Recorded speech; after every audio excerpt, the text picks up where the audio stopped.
Good morning, students. Today we will continue the excretory system in human beings. In our previous class, we have discussed about that kidney, different types of nitrogenous waste products, and the longitudinal section of the kidney and structural and functional unit of kidney and its different parts. So, what happens in case of unicellular animals? That unicellular animals are not having a particular excretory organ or excretory system. That's why their excretion is taking place through body surface by the help of diffusion, like in case of amoeba. Okay, but as the development occurs from that unicellular organism, after that multicellular organism comes, and what happens? Different types of excretory structures has been started or developed. Okay, like flame cells. Okay, there are different types of, in case of, whenever we will read in higher classes, that we will read in different animal kingdom, there we will find that in different phylum, different type of excretory system is present. But our interest is excretion in human being. That's why we are reading about different excretory organ. We have read about kidney. Today we will read the another parts that are, what are that? They are ureter, urinary bladder and urethra. So what are the different parts? I know you can remember. Ureter,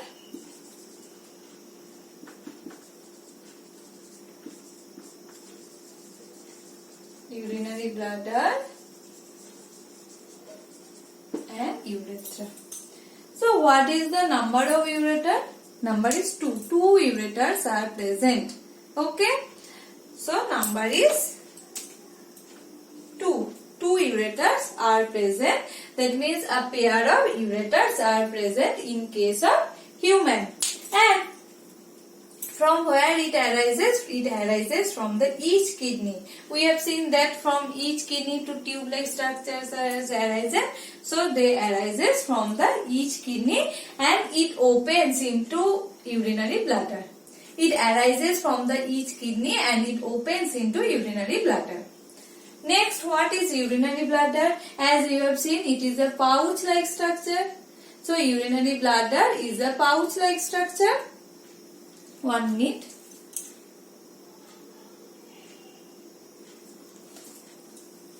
So, as you can remember that urinary bladder is a pouch-like structure. Is a pouch-like structure and it is a pear-shaped. It is the same, that is pear-shaped, and it is a muscular reservoir of urine.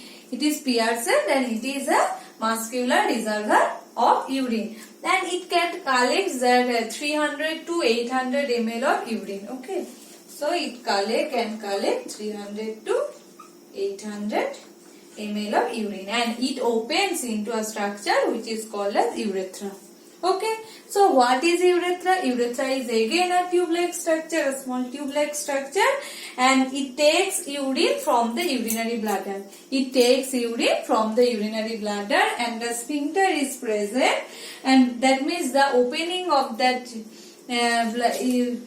structure, that is urinary bladder in urethra, is sphincter is present. Okay, and it is longer in case of males and slightly shorter in case of females. That urethra is longer in case of males and it is slightly shorter in case of females. Okay, so these are the some criteria of these three portions. So where that sphincter is present, as I can draw you, that is urinary bladder, that way. Okay, a sphincter is also present which can regulate the passing of urine also. Okay, so next we will see the pathway of urine.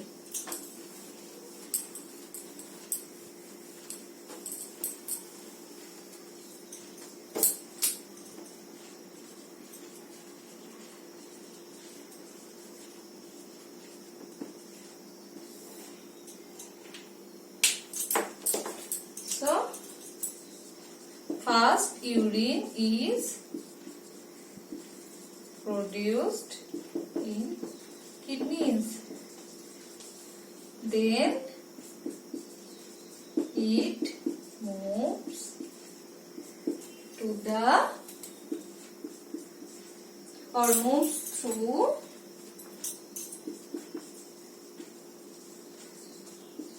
ureters, and after that urine is stored in urinary bladder, and after that at last urine is released through urethra. Okay, so this is the pathway of urine. First urine is produced inside the kidney, and after that what happens, that then it moves to the ureter, and from the ureter the urine will store in the urinary bladder for some time, and from the urinary bladder it will release from the body through urethra. Okay, and this is the pathway, but how this urine has been formed? So now we will see the process of urine formation.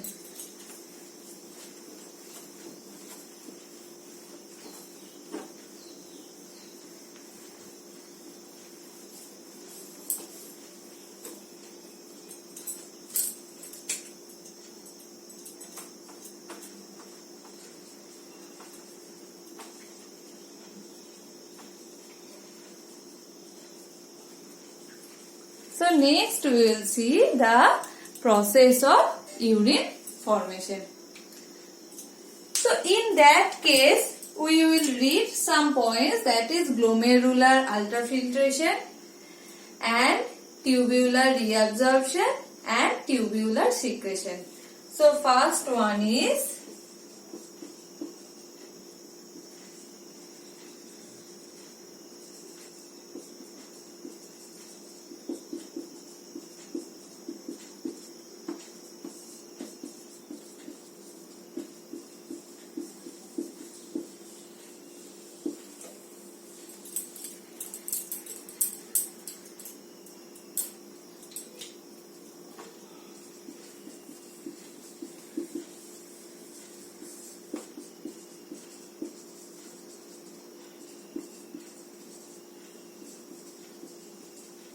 So these are the main three steps. First one is glomerular ultrafiltration, second one is selective reabsorption, and third one is tubular secretion.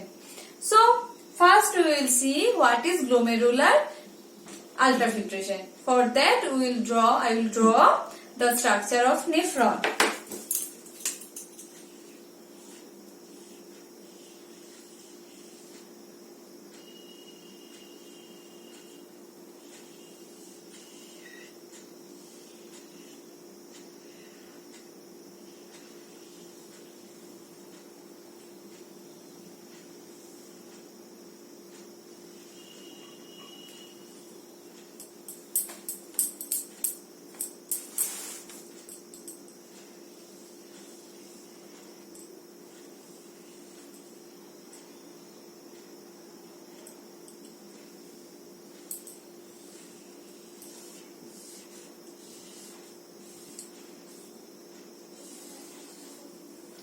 In our previous class, we have discussed the different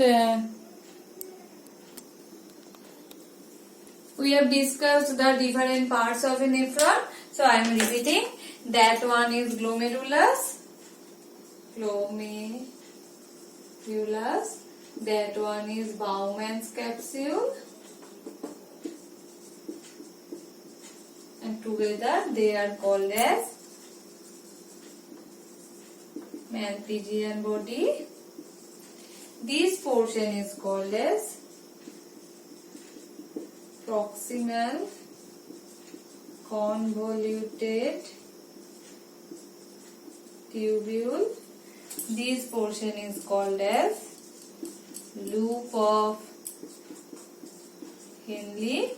This portion is called as distal convoluted tubule, and this duct is called as collecting duct. So these are the different parts of a nephron. So what happens in case of glomerular ultrafiltration? That means some filtrate will found in case that part. So as I have told you that it is glomerular filtration thin wall of capillaries, and first it is branch of afferent arteriole. This is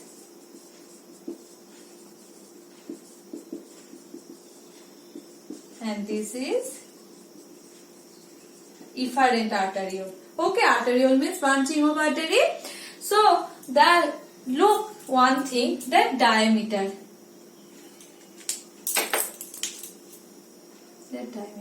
The diameter of afferent arteriole is quite wider than efferent arteriole. Then what will happen? So just imagine some sort of blood is passing through the afferent arteriole. Then it reaches through that part, and after that what will happen? It will pass through the efferent arteriole. But in that case you can see that diameter is very less. Then what will happen? That amount of blood will not be able to release out through the efferent arteriole, which has been entered through the afferent arteriole. Okay, that means the amount of blood which has been entered through the afferent arteriole is quite more than the amount of blood which is releasing through the afferent arteriole. So the blood inside that part will create a pressure. Okay, so that's why I have told you that we have to draw that diagram properly. The diameter part is very important. Okay, that means that filtration is taking place under high pressure, and this high pressure is called as hydrostatic pressure. This high pressure, that means the filtration taking place under high pressure is called as ultrafiltration. The filtration is taking place under high pressure. What type of pressure? Hydrostatic pressure is called as ultrafiltration. Clear?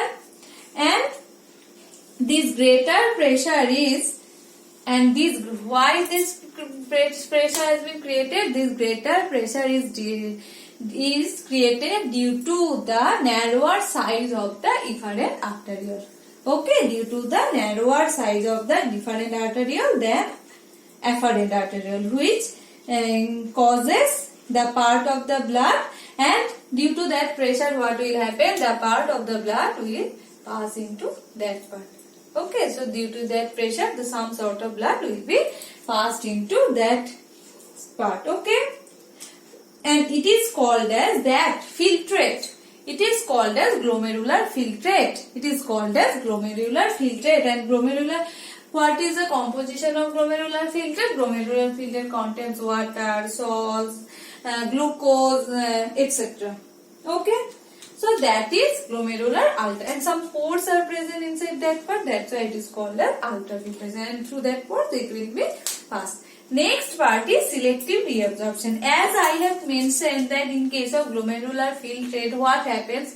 Some sort of ions, some huge amount of water also be released. So we will not let them go. That means that huge amount of water we cannot lose. That's why we have to reabsorb that part. That is the under of selective reabsorption. Okay. So, the liquid entering the renal tubule contains the useful substances like ammonia, amino acids, salts, glucose.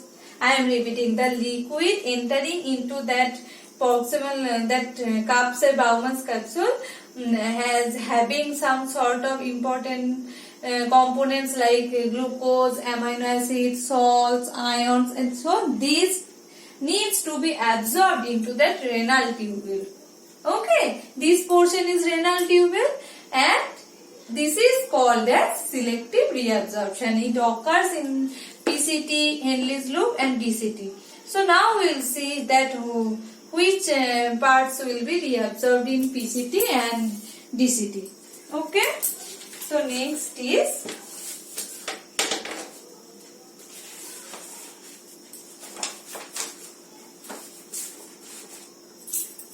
I am wrapping that part.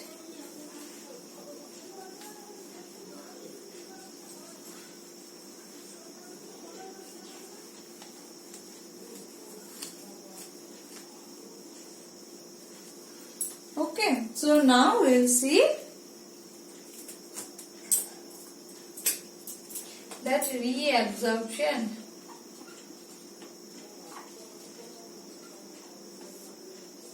So first PCT, what happens in case of PCT? About 70% to 80% of water can be reabsorbed in case of PCT.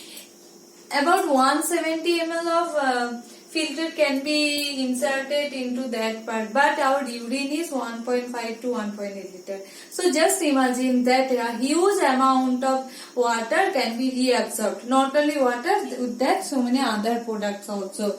So water, glucose, and what are the other components can be reabsorbed? Glucose, Na+, K+, Ca2+, and these are the glucose, sodium, potassium, calcium ions, and 70 to 80% of water can be reabsorbed in case of PCT. That means maximum reabsorption of water is taking place in that PCT. Next is DCT. Loop of Henle. Loop of Henle. Okay, and that loop of Henle is having two terms, that is descending arm and ascending arm. Okay, so in case of descending arm, DACENDING, descending arm of loop of Henle,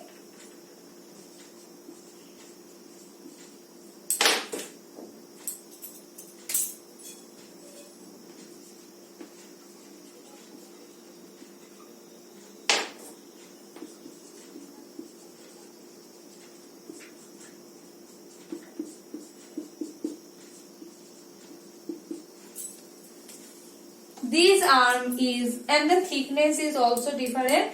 This part is called as descending arm and this part is called as ascending arm of loop of Henle. What happens that descending arm is permeable to water but ascending arm is impermeable to water. And in case of salts and minerals, that arm is impermeable to sodium potassium and this arm is permeable to salts. Okay, that means sodium potassium. So about 5% of the water can be reabsorbed in the descending part, and that minerals, sodium, potassium, calcium will be reabsorbed in the ascending arm of loop of Henle.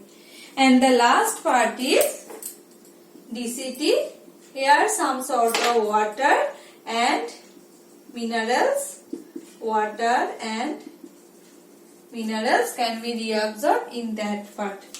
Okay, and how this type of transportation taken place, that means in case of sodium, potassium, active, with the help of that active transport they are reabsorbed, and in case of glucose and amino acid the transport system is passive transport and water is passes through the process of osmosis. Okay, and some other substances which can be passed through the diffusion. Okay, so water can be passed through the osmosis and salt and some other parts can pass through the diffusion. Sodium, potassium can be passed by the process of active absorption. Okay, or active transport, and glucose and amino acid are by passive transport. Next, last part is tubular secretion. What is that? And it occurs mostly in the DCT. In case of tubular secretion, what happens that active secretion of the waste products by the blood capillaries into the urinary tubule.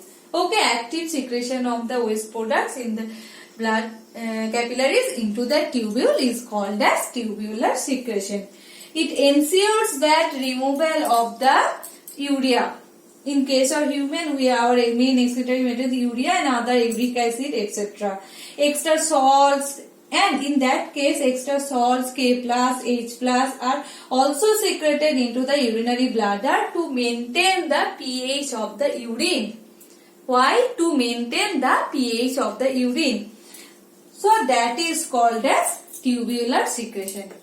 And with the help of that, now we know that how urine has been formed. And what happens? That means first they release, then the filtrate will pass into that portion, then PCT reabsorption will be there, DCT reabsorption will be there, and after that the urine will be reached into the collecting duct. There also reabsorption will be there, and they will be poured into that collecting duct. So many nephrons are joined into that collecting duct. Collecting duct will collect the urine and will pass to the next part. Okay, so that is the process of formation of urine. Now we will see that what is urine. If I say what is urine, okay, we will talk about that urine part, that is what is urine and micturition in our next class. Okay, so for today that's it, and thank you.